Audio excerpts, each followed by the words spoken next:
Ribosome is called the protein factory. Protein जैसे आप जानते हो किसी की कोई ग्रोथ हो रही है, स्ट्रक्चरल कंपोनेंट है, फंक्शनल कंपोनेंट भी है, वो कौन है? Protein. The process of formation of protein is called the translation. Protein को बनाने में जो रोल प्ले करता है वो कौन करता है? डीएनए करता है। सबसे पहले क्या है, जैसे डीएनए से क्या होता है? एमआरएनए बनता है। डीएनए से डीएनए बनना, डीएनए से फिर क्या होता है? एमआरएनए बनना, एमआरएनए से फिर क्या होता है? प्रोटीन बनना। ये इंफॉर्मेशन होती है आपकी कहाँ? जो डीएनए तक से स्टार्ट होती है और कहाँ तक जाती है? प्रोटीन तक जाती है। इस पूरे प्रोसेस को हम बोलते हैं central dogma. What is the central dogma? Central dogma is the flow of information from DNA to protein formation. It is called the central dogma. Here DNA से DNA बन रहा है. This process is called replication. DNA से mRNA बन रहा है. This process is called transcription. और mRNA से प्रोटीन बन रहा है, इसे हम क्या बोलते हैं? ट्रांसलेशन। मैंने आपको बताया यानी mRNA है वो प्रोटीन बनाता है। हम कह रहे हैं राइबोसोम क्या है? प्रोटीन फैक्ट्री है। राइबोसोम जब प्रोटीन फैक्ट्री है तो यानी कि जिस प्रोसेस से बनती है उसे हम क्या बोलते हैं? ट्रांसलेशन। और इस ट्रांसलेशन का मतलब क्या हुआ? Flow of information from mRNA to protein formation. But mRNA is formed from DNA. DNA से डीएनए बनना रेप्लिकेशन, डीएनए से एमआरएनए बनना क्या है? ट्रांसक्रिप्शन। और एमआरएनए से क्या बनना? प्रोटीन। इसे हम क्या बोलते हैं? Central dogma. प्रोकैरियोटिक सेल के अंदर पूरा सेंट्रल डोग्मा साइटोप्लाज्मा में होता है। क्यों साइटोप्लाज्मा में होता है? क्योंकि prokaryotic cell have no nucleus, it have only nucleoid. So central dogma it means replication, transcription and translation. Entire central dogma is performed in the cytoplasma, not in the nucleus, but in the eukaryotic cell the translation process occur only in the cytoplasma. किसने बताया आपको कि prokaryotic cell में कि जो central dogma है वो किसके अंदर होता है? वो होता है साइटोप्लाज्मा में। और प्रोकैरियोटिक सेल में तो साइटोप्लाज्मा में जा रहा है, बट यूकैरियोटिक के अंदर ये प्रोसेस किसमें स्टार्ट हो रहा है?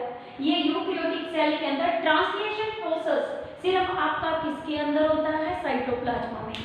बाकी रेप्लिकेशन और ट्रांसक्रिप्शन न्यूक्लियस में होती है, क्योंकि यूकैरियोटिक सेल के अंदर वेल ऑर्गेनाइज्ड क्या है? न्यूक्लियस है। अब हम आ जाते हैं हमारे क्या? Without membrane cell organelle. Without membrane cell organelle it is called ribosome.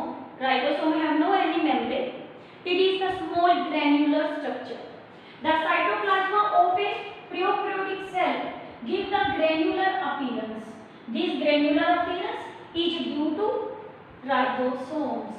The ribosomes are made up of RNA and proteins.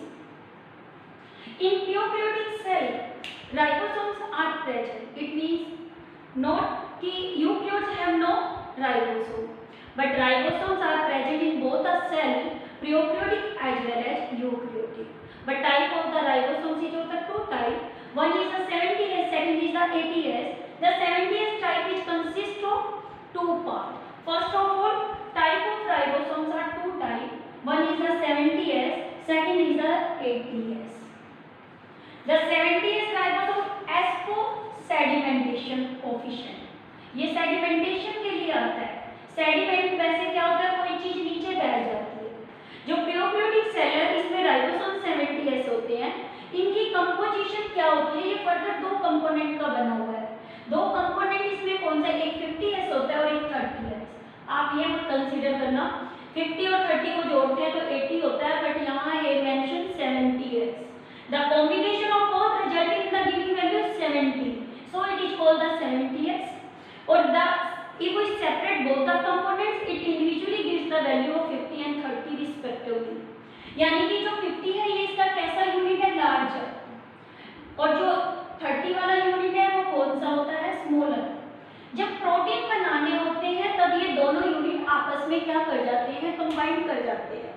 जब ये दोनों आपस में प्रोटीन बनाने के लिए यूनिट कंबाइन करते हैं तो इसको किसकी नीड होती है? मैग्नीशियम आयन की। मैग्नीशियम आयन लार्जर यूनिट को स्मॉलर यूनिट के साथ क्या कर देता है? कंबाइन कर देता है। It means in prokaryotic cell 70S ribosomes are present.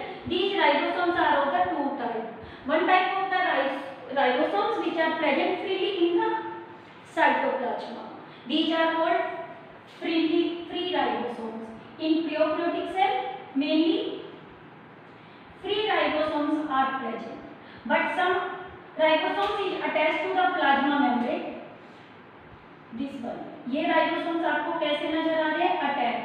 Attach पहले कुछ क्या करते हैं, प्लाज्मा मेम्ब्रेन से क्या हो जाते हैं, अटैच हो जाते हैं। राइबोसोम्स प्रोटीन फैक्ट्री है।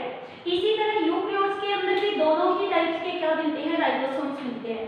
One type is the 70S, second is the 80S। The 70S type present in the cell organelle. These are the double membrane cell organelles like the mitochondria and chloroplast. These are so 70S ribosome. In the eukaryotes, these are called organelle ribosomes because these ribosomes are found in the organelle. But 80S ribosomes, these are found in the cytoplasm. In the eukaryotes, 80S ribosomes has the two subunits as usual. One is the larger, second is the smaller. The larger unit is the 60S and smaller is the 40S. यानी कि क्या है, दो types के आपको ribosome पता चल गए, एक 70S और एक 80। प्रोकैरियोटिक जो है वो करैक्टर किसका, दोनों का ही है। प्रोकैरियोटिक में आपका 70S है तो यही करैक्टर उसकी सेल ऑर्गेनेली में यूकेरियोटिक है, और 80S राइबोसोम्स है वो सिर्फ यूकेरियोटिक का ही करैक्टर है, और ये साइटोप्लाज्मा के अंदर क्या है, प्रेजेंट।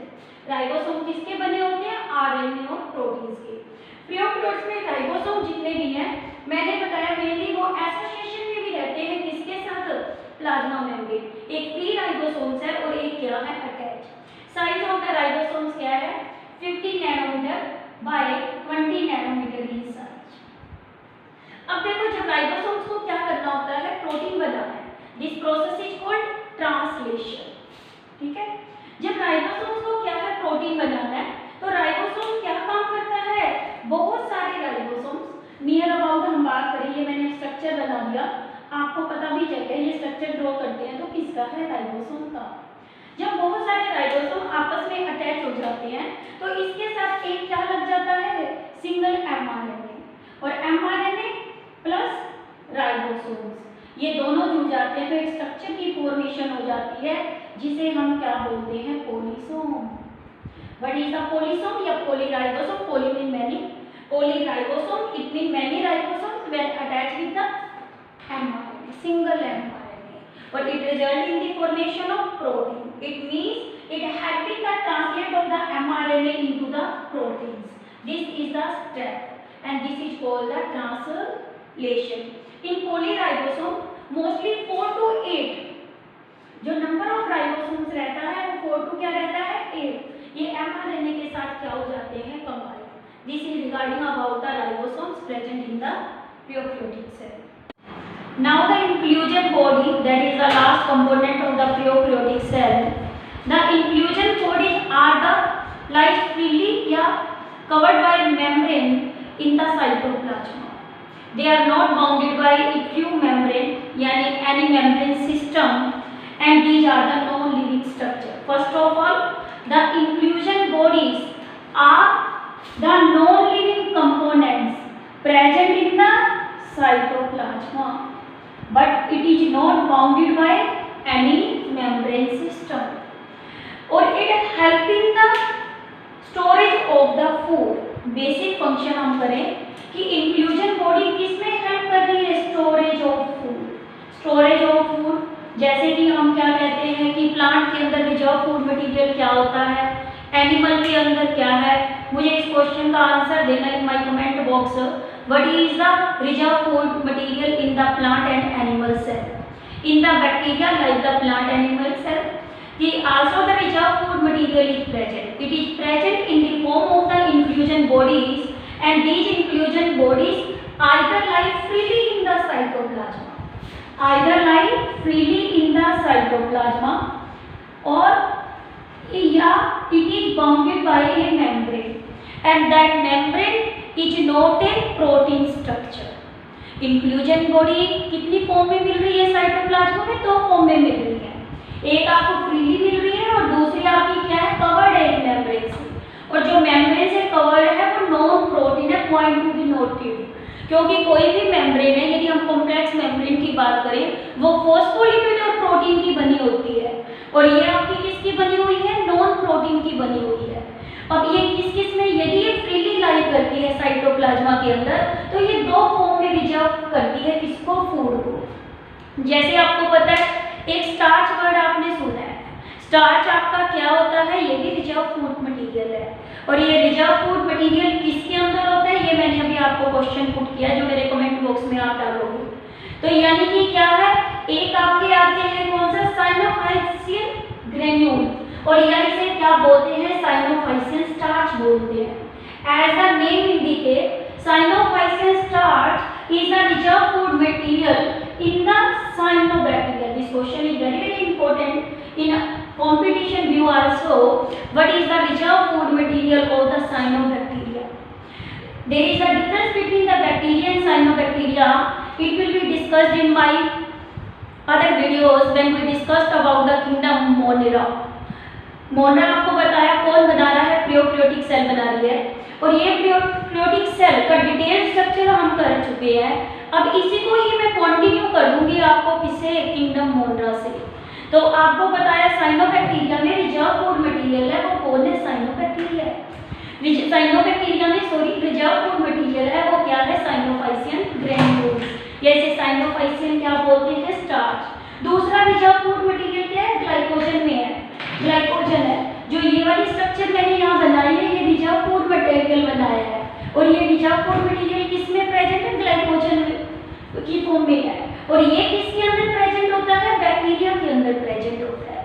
और जो ये बैक्टीरिया के अंदर प्रेजेंट है, बैक्टीरिया में ना एक एडिशनल पॉइंट बता रही हूँ, जैसे आज के टाइम में क्या है, प्लास्टिक बहुत बड़ी प्रॉब्लम है कि प्लास्टिक इतना हो जाता है, वो नॉन बायोडिग्रेडेबल है। हम चाहते हैं कि क्या है, बायोडिग्रेडेबल प्लास्टिक बने, जो टाइम के साथ क्या हो जाए, आपका डिग्रेड हो जाए, और ये एक प्लूटेंट का काम ना करे।